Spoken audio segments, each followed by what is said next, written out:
Hi, welcome back to Rating the List, where we review, discuss, and reimagine popular movie lists objectively. We're your hosts. I'm Jerry. And I'm Brad, and on this episode, we'll be exploring number 21 from AFI's 100 Years, 100 Passions, the 100 Greatest Love Stories of All Time. All right, number 21 is Pretty Woman, released in 1990, directed by Gary Marshall, starring Julia Roberts and Richard Gere. The synopsis for this romantic comedy is as follows. Edward Lewis, played by Richard Gere, a high-powered corporate raider from New York City, buys and dismantles struggling companies and sells their assets for profit. He wants his girlfriend Jessica to accompany him on a West Coast business trip, but she breaks up with him, fed up with being his beck and call girl. He leaves a business party in the Hollywood Hills in his partner's Lotus and gets lost and ends up in the red light district on Hollywood Boulevard. He encounters prostitute Vivian Ward, played by Julia Roberts. Unable to properly drive the car, he pays Vivian to drive him to the Beverly Wilshire Hotel. When they arrive, Edward impulsively hires her for the night. The next day, he asks her to be his escort for the next week at a series of events while he attempts a takeover of James Morse's shipbuilding company. Vivian accepts his offer of $3,000 and a new wardrobe. She is initially at odds with the hotel staff due to her occupation, but they eventually come around due to her charm and Edward's status at the hotel. Hotel manager Barney helps her with shopping after rude sales staff won't help her. Edward teaches Vivian, who is rough around the edges, proper etiquette in advance of a dinner with Morse and his grandson David. The meeting does not go well as Morse is unimpressed by Edward's business style of dismantling companies and vows it won't happen to his. Edward and Vivian begin to confide in each other. When Edward's attorney Philip suspects Vivian is a corporate spy when he sees her chatting with David Morse, Edward is forced to reveal who she is. Philip later crudely propositions her service. Vivian is furious and Edward apologizes, revealing he was jealous of David and realizes Vivian's straightforward manner is rubbing off on him. Edward takes Vivian on a private jet to San Francisco to see an opera, La Traviata, the story of a prostitute who falls in love with a rich man. Vivian is moved by the story. That night, she breaks her no-kissing rule before having sex with Edward. After mistakenly believing he's asleep, she admits she loves him. With his return to New York imminent, Edward offers to get her off the street by buying her a condo, giving her an allowance, and promising to visit regularly. She is offended by his offer to be a kept woman and still being treated like a prostitute. Edward meets with Morse and, changed by Vivian, chooses to work with him to save his company rather than sell off the assets. Philip, enraged by this new direction, which will cost him a fortune, goes to the hotel to confront Edward. He finds Vivian instead. He blames her for the changes in Edward and attempts to rape her. Edward arrives and punches him and fires him. With his business complete, Edward asks Vivian to stay one more night, but only if she wants to, since he's no longer paying her. She gently refuses and leaves. Edward rethinks his life, and on the way to the airport has the chauffeur redirect and take him to Vivian. So this movie, it's hard because, first of all, Julia Roberts and Richard Gere have insane chemistry. Their chemistry is really good and off the charts, and that's one thing that carries the whole movie. Yeah. Also, the supporting cast is really, really good. Especially Hector Elizondo. He's so good as Barney. He really is. He's great. He plays the straight man in a lot of scenes, and he exudes a kindness to Vivian. Like, he doesn't judge her for who she is and what she's doing. He does, he kind of has to lay down the law of, I don't look down on you for what you do, but this is not something that our hotel guests accept. Yeah. And once he's gone, I hope you'll understand that he treats her He doesn't want her to be hanging around. He treats her with respect. Yeah, he does. And her friend, what's her friend's name? Oh God, I can't remember. Anyway, her friend, who's also a prostitute, is really funny. She's an actress. She's been around forever. She's played by Laura San Giacomo. Yeah, she's great. The problem with this movie is I think Vivian, I think she demands respect without Earning it. I think she's like, hey, respect me. Don't treat me like a prostitute. But it's like, you are a prostitute. Like, how do you think people are going to treat you when you're I mean, her going into a store and those women treating them the way they did, that was rude. Right. But like, to assume that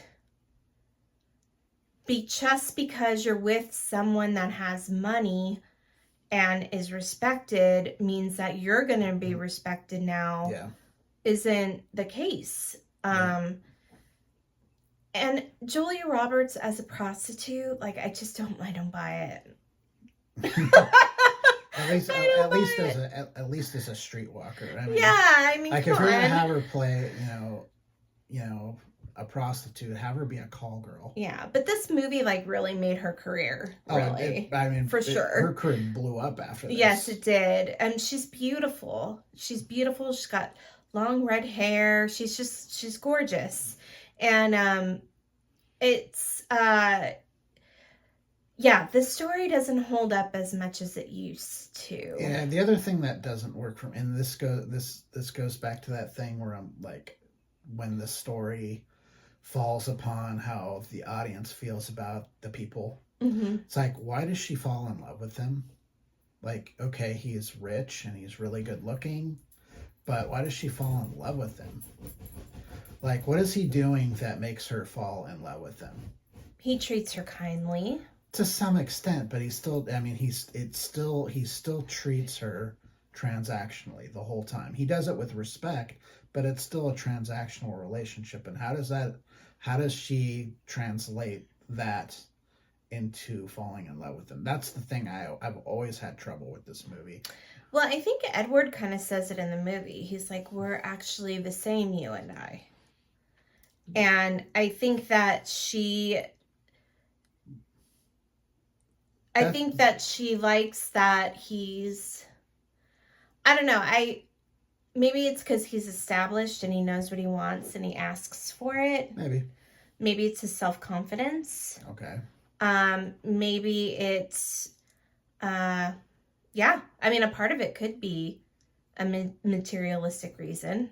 I mean, he drives up in a freaking car that she's like... Yeah, this exotic, sports car. Was it a Lotus? Is a Lotus, yeah. And, he's taking her to all these places she's never been to. Mm-hmm. He's, buying her clothes, and he's taking her to the opera. And a lot of the things he's doing is still paternalistic. Mm. It's still, he's got to teach her how to, sit at the dinner table and that kind of thing, and how to act at the it's still it's still not just, I see what you're saying. You know what I'm saying? It's just like she's this wild and crazy woman, yes, and he has to tame her. Yes. Okay. Yeah, I get that. I get what you're saying. There's still some, the patriarchy kind of really slips through with this movie in a lot of ways.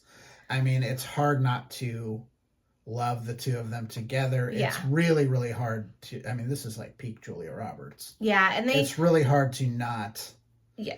She's got one of the best smiles of all time. She is just vibrant, and like you said, she's just absolutely gorgeous. Like, it's like everyone loves Julia Roberts. And her laugh is great. Right. She's a movie star.